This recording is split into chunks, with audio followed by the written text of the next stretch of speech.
Hey, Section 3. Again, I hope you all are doing well on this weekend of Week 7 as we kind of head into the home stretch. A quick review of what happened this week and some of the things that we talked about. I thought a really good week, you guys. Everybody really seemed to jump in and had a lot to offer this week, and I appreciate that because I really enjoyed reading what everybody had to say. So as we dive into shoulder instability, tendinopathy, biceps, and cuff, as well as the kind of neuromuscular hemiplegic shoulder. So starting off, we'll start off with that, the FES, then the or NMES, hemiplegic patient. You know, a lot of people haven't had a lot of experience. So there was a couple people who did have experience with this and talked about some of its benefits. I think the big thing is, what is conventional treatment? Right now, I think that there's not. You know, at least when I had exposure to the neuro world, I used to work 1 week in a month at a hospital. Probably did that. It's been about 3 years. There was not a consensus on how to apply this, and that could just be due to the lack of effort on the therapist at this particular hospital. But it did seem to be conventional treatment seemed to be a little bit in question. So, change in subluxation does not change pain. Is it worth it? That's an interesting question. I think we all need to ask. You know, post-rehab is not long-term follow-up. We don't know. I don't know if this has long-term potential. I think it has benefit in the short term to help lead to long-term potential if it's followed up with some other kinds of things in weight bearing or I'm much more of a close kinetic chain, especially with this group. So then you do question the value of NMES or FES. We have much more to do on this population. So this was just kind of a touching off point, if you will, kind of making people think about the difference between a neurologic and an orthopedic patient, because I oftentimes will say that every orthopedic patient is a neurologic patient.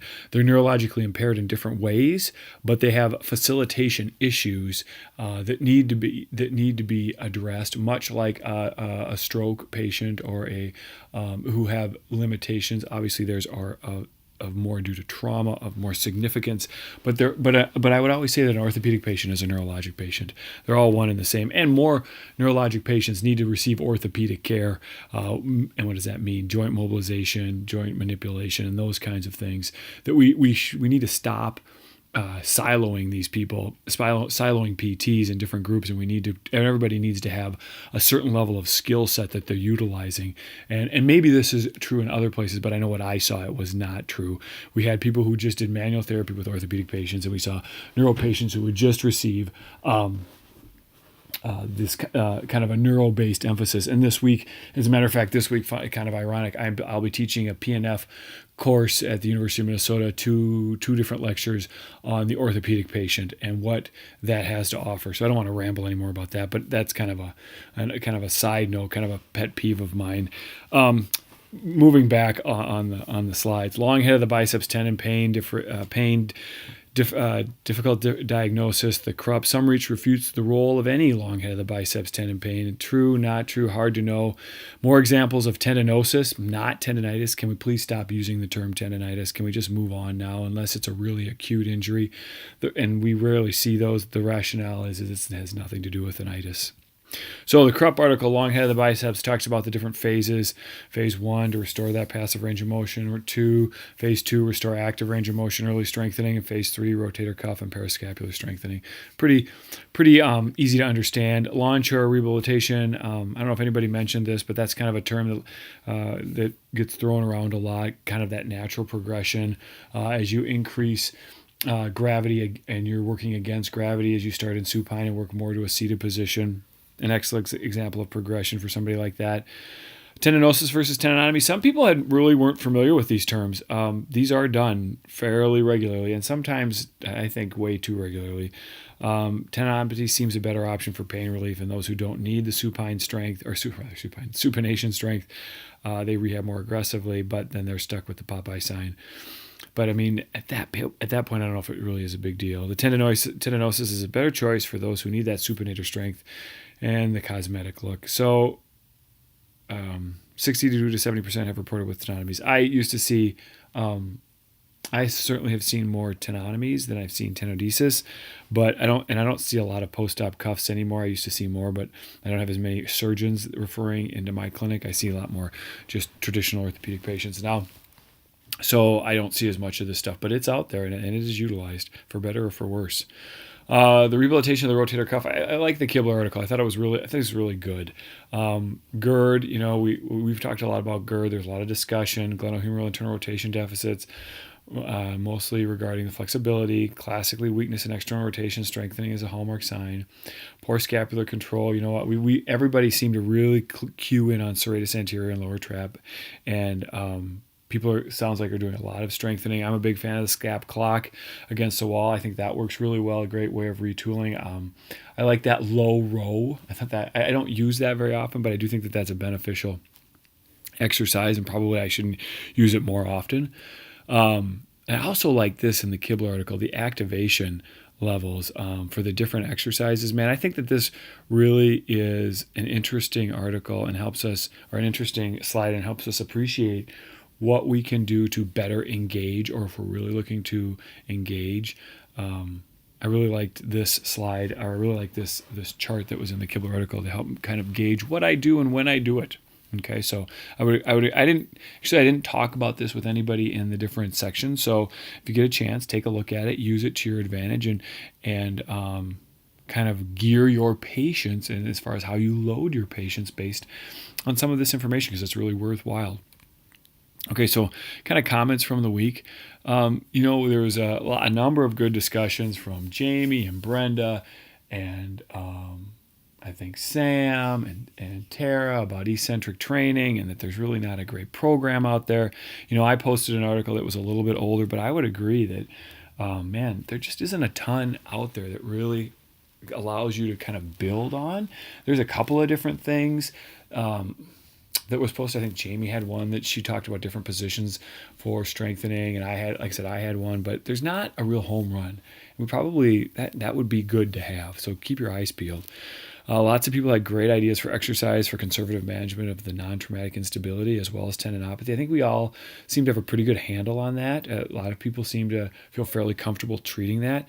In my opinion, weight-bearing wins all the time. Not only do I want, and that helps with the kind of the eccentric stuff. So I'll oftentimes put people in eccentric or weight-bearing positions and then have them eccentrically load the shoulder through different body movements, whether that's scap push-ups, or that side planks or prone planks, or different transitions in and out of side planks or push-ups, all that stuff, and prolonged holds and that kind of stuff really work on kicking in those phasic muscles, getting some good contractions.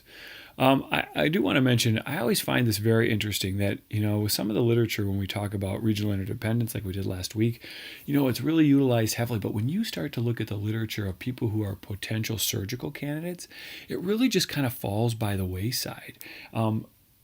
Even Kevin Wilk, I would argue, as great as he is, rarely talks about concepts of regional interdependence and manipulative therapy to address that. He's very much focused on the pathology.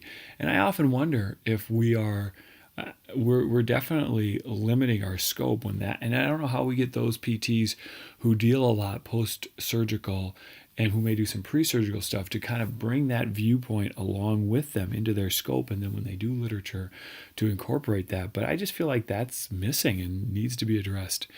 Talked about post-surgical protocols. That should be done collaboratively and then guided by the evidence. A lot of people talk about having some good post-surgical protocols. I encourage you to not allow it to be dictated to. That is a terrible advice. Most surgeons have absolutely no idea what we do. And when you actually sit down with them, they're usually fairly open and willing to, especially if you bring information to the table. Like, this is what this literature says, because most of them are using what they've learned in residency and their fellowship programs, and it has limited value, and they couldn't cite an article. This is just something that they knew that their mentors had done. Lastly, 40 and up versus 40 and below. This is my opinion. So I think I may have said this before, but 40 years and up, I'm all about the cuff. 40 and below, I'm all about potential slap lesions. If it's a traumatic event and it's looking, anybody who's younger than the age of 40, very unlikely to have a rotator cuff tear. Is it possible? Yes. But more often than not, it ends up being a slap lesion. So that's a great way if you're unfamiliar or uncomfortable and you haven't seen a lot of them and you're looking for a way to, like, how do I know? That's what I use. That's what I used coming out of school, and it's held true. Finally, the nice work on the boards this week, gang. I thought everybody did a great job. I really loved how everybody dug in and had lots of good stuff to share. Some pictures, different exercises. It was good. So I appreciate that. Finally, as we go into week 8, the last week, guys, can you believe it? Review the syllabus. Make sure you know what's going on. Group projects are due by Monday. It looks like everybody's. I already see that one's been posted. So we have got 3 more left. Week 8, contact, respond, and monitor group projects.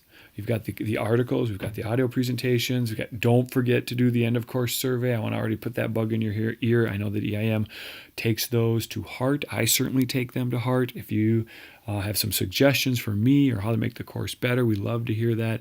If you have ideas on how I can make this course better for you guys, I want to hear that because we're all about trying to create an optimal learning environment for everyone. So good work this week. Great job, and look forward to seeing you all on the boards for week 8. Look forward to reading your group projects and wrapping this thing up. It's been a quick 8 weeks. It really has. Take good care and enjoy the rest of your weekend.